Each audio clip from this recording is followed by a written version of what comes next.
इधर योगी ने खोला विकास का खजाना, उधर आजम खान ने सबको हिला डाला। जेल में रहकर भी चल दिया बड़ा दाव, अखिलेश ने लिया ऐसा फैसला, सब चौंक उठे। सपा में मुरादाबाद की लड़ाई ने पकड़ा तूल, रुचि वीरा की शिकायत के बाद बदला खेल। कमाल अख्तर को क्यों छोड़ी जिम्मेदारी, या आज भी सपा में आजम की चलती है। कहते हैं कि सियासत में कुर्सियां दिखाई देती हैं, लेकिन फैसले अक्सर वहां होते हैं जहां ताकत सबसे ज्यादा होती है। यही तस्वीर इस समय वेस्ट यूपी में देखने को मिल रही है।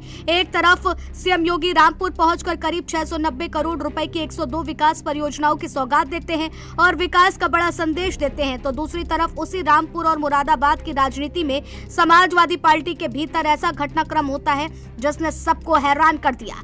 लंबे समय से जेल में बंद आजम खान एक बार फिर चर्चा के केंद्र में आ गए हैं, जिसकी वजह से मुरादाबाद की सियासत बनी, जहां सांसद रुचि वीरा और विधायक कमाल अख्तर के बीच चल रही खींचतान के बाद ऐसा फैसला हुआ है जिससे कई लोग आजम खान के प्रभाव से जोड़कर देख रहे हैं। सवाल उठने लगे हैं कि क्या आज भी सपा में आजम खान की बातें सबसे ज्यादा सुनी जाती हैं। आइए पूरी कहानी समझते हैं। दरअसल सीएम योगी ने रामपुर के शाहबाद में बड़ी जनसभा को संबोधित करते हुए करीब 690 करोड़ रुपए की लागत वाली 102 परियोजनाओं का लोकार्पण और शिलान्यास किया था। इन योजनाओं में सड़क, शिक्षा, स्वास्थ्य, पेयजल, सिंचाई और दूसरी बुनियादी सुविधाओं से जुड़े काम शामिल हैं। मुख्यमंत्री ने कहा कि सरकार का उद्देश्य हर जिले तक विकास पहुंचाना है। उन्होंने रामपुर की सांस्कृतिक विरासत, उद्योग और किसानों का भी जिक्र किया। राजनीतिक जानकारों का मानना है कि जिन इलाकों में पहले विकास की मांग उठती रही, वहां लगातार योजनाओं की घोषणा राजनीतिक रूप से भी अहम मानी जा रही है। इस बीच दूसरी तरफ सपा के भीतर मुरादाबाद की राजनीति में बड़ा बदलाव देखने को मिला। विधायक कमाल अख्तर ने विधानसभा में मुख्य सचेतक पद से इस्तीफा दे दिया। आधिकारिक तौर पर इसे संगठनात्मक फैसला बताया है, लेकिन इसकी चर्चा उस विवाद से जोड़कर हो रही है जो पिछले दिनों सांसद रुचि वीरा और कमाल अख्तर के बीच सामने आया था।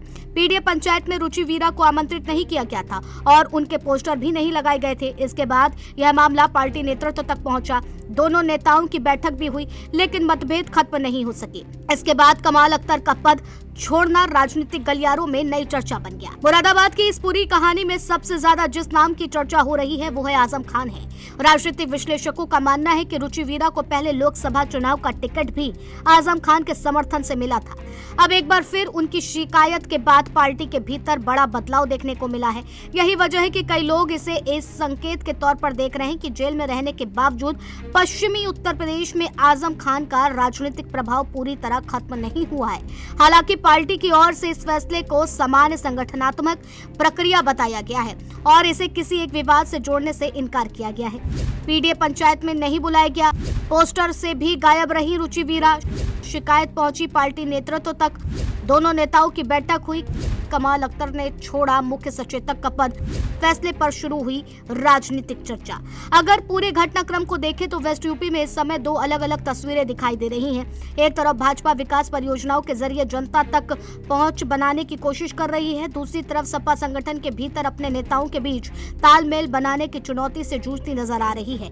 रामपुर, मुरादाबाद और आसपास के जिलों का राजनीतिक महत्व हमेशा से बड़ा रहा है और आने वाले विधानसभा चुनाव को देखते हुए यहाँ की हर हलचल सभी दलों की नजर है। फिलहाल इतना जरूर कहा जा सकता है कि योगी ने विकास के जरिए अपनी मौजूदगी दर्ज कराई है, जबकि समाजवादी पार्टी के भीतर हुए इस घटनाक्रम ने चर्चा फिर से तेज कर दी है कि वेस्ट यूपी में राजनीति में आजम खान का प्रभाव अभी पूरी तरह से खत्म नहीं हुआ है। अब आने वाले दिनों में ये देखना दिलचस्प होगा कि यह घटनाक्रम 2027 की चुनावी रणनीति पर कितना असर डालता है। कैमरा पर्सन अनिल के साथ साहबुद्दीन यादव, जेएमडी न्यूज़, लखनऊ।